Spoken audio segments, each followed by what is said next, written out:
Bos-bos, lele goreng itu salah satu lauk paling akrab di Indonesia. Murah, gampang diolah, dan hampir semua orang pernah makan. Dari warung pecel lele pinggir jalan sampai meja makan di rumah.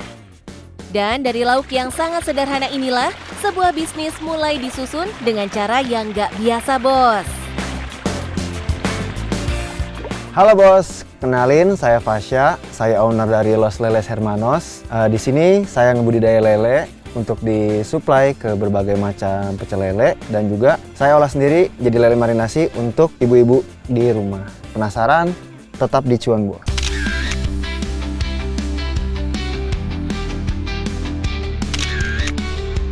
Bos, di tangan Gen Z yang satu ini, lele nggak berhenti di kolam dan nggak berhenti dipanen. Sebagian memang dijual sebagai lele hidup buat suplai warung pecel lele. Tapi sebagian lain justru diolah dulu jadi lele marinasi siap goreng yang menyasar dapur rumah tangga. Awalnya sih nggak mudah mbak, kayak ikan pertamanya banyak yang mati karena kita nggak tahu kan cara ngerawatnya gimana. Wah kenapa nih? Di situ saya ya muter otak lah, gimana caranya ini cara dapetin uang yang sesuai target tapi dengan jumlah lele yang lebih sedikit dari target gitu. Akhirnya kepikiran baru, cobalah kita olah lagi gitu lelenya. Karena kan kalau lele ini diolah jadi marinasi, harga jualnya juga pasti jadi lebih tinggi.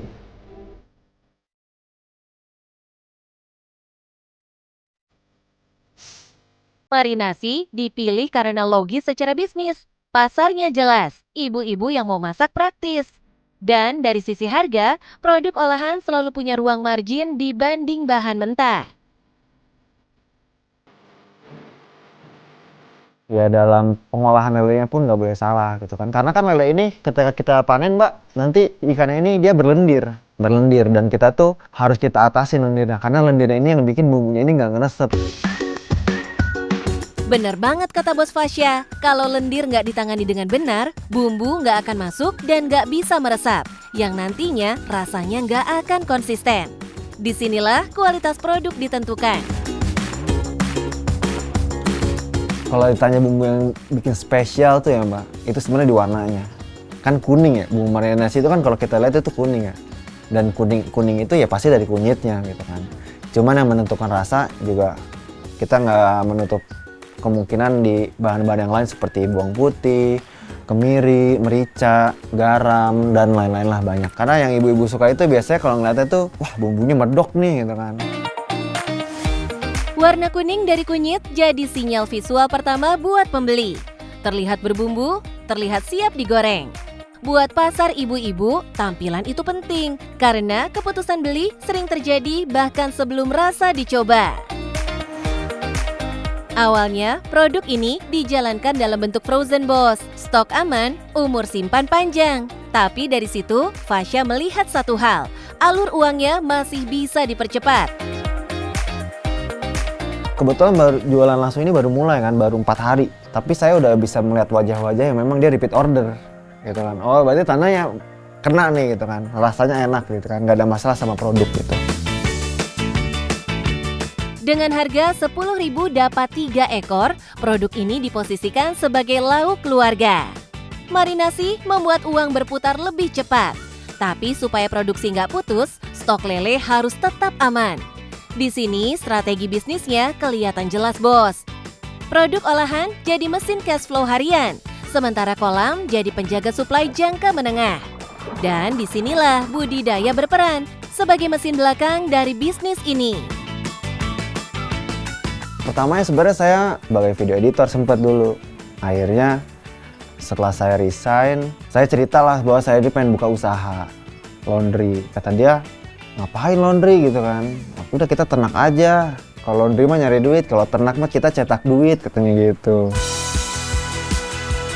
Bos, budidaya ini nggak lahir dari latar belakang perikanan. Nggak ada pendidikan formal, yang ada cuma satu modal utama, rasa penasaran yang dikejar sampai jadi keahlian. Belajar dilakukan sambil jalan, masalah datang satu-satu. Ikan mati, panen meleset, target harus dihitung ulang. Tapi justru di titik ini, pola bisnisnya terbentuk bos. Sebenarnya dari segi modal ya, itu baik lagi ke masing-masing. Kita mau kolam yang seproper apa gitu kan. Ada kolam yang memang dia proper banget dengan pakai baja ringan lah, pakai segala macam. Versi low budgetnya mungkin bisa pakai bambu sebenarnya. Kita nggak mulai dari pembibitan gitu. Kalau kita ambil semua nanti tukang bibit itu mau dioper kemana gitu kan. Dia jual bibit tapi nggak ada yang nampung karena pembudidaya lele udah bisa ngebibitin semua gitu kan. Makanya kita kerja sama, kita ngambil ke dia setiap beberapa bulan sekali. Soal modal, semuanya balik ke kapasitas kolam. Dengan budget sekitar 10 juta rupiah, kolam skala kecil sudah bisa berjalan. Jumlah ikan menyesuaikan, dan semakin besar budget, semakin besar pula daya produksinya. Dari segi prospek, sebenarnya untuk cash flow yang cepatnya, lebih cepatnya di marinasi, Mbak. Karena kan kalau kita berbicara di marinasi, langsung ke customer gitu kan. Kita langsung direct to customer, kita tahu reviewnya, dan itu pun progresnya juga cukup bagus. Dari sisi bisnis, perhitungannya juga dibuat beda. Makanya dalam jangka panjang, budidaya jadi aset utama dan marinasi jadi pintu masuk ke industri makanan olahan, dari frozen food sampai produk turunannya. Biasanya sih harga yang saya jual ke pecel lele itu di angka 27 sampai 28 ribu Mbak per kilo. Dan permintaan dia itu, jadi kan di lele ini pun ada ukuran ya. Ada ukuran sekilo 10, ada ukuran sekilo 9, sekilo 8 gitu. Nah yang biasanya di pecel lele ini dia mau masuknya itu sekilo 6, sekilo 7, sekilo 8. Kalau untuk marinasi, saya biasanya lebih suka pakai yang ukuran sekilo 10 sampai 9, 10, 11 lah saya sukanya gitu. Kenapa? Karena untuk pasar marinasi ini sendiri ternyata nggak flat, semua suka yang lele yang gede gitu. Lele marinasi fresh dijual Rp10.000, dapat 3 ekor. Sedangkan untuk versi frozen, 1 pack isi 9 sampai 10 ekor dengan harga di kisaran Rp37.000. Jadi tinggal goreng, pasar rumahan jadi target utamanya, Bos. Untuk omset per bulannya mungkin ya, kalau saya hitung panennya ini 2 bulan, kita bagi 2, omset per bulannya ini dengan saya ini kapasitas 10.000 ekor, kita bisa 10 juta Mbak per bulan di luar biaya operasional pakan.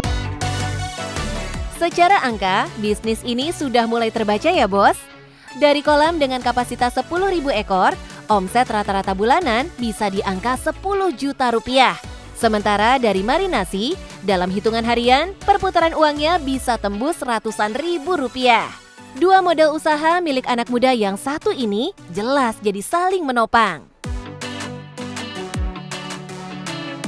Nah Bos, saya ada tips penting nih buat kalian yang ingin mulai usaha budidaya lele ataupun mulai usaha kalian sendiri. Yang pertama adalah doa, itu nggak boleh kelewat, itu harus jadi yang pertama. Yang kedua adalah kalian harus pede.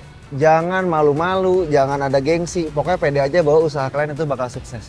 Yang ketiga, harus serius. Nggak boleh main-main. Yang namanya main usaha, kita harus serius. Jadi, yang terpenting, cuan, Bos.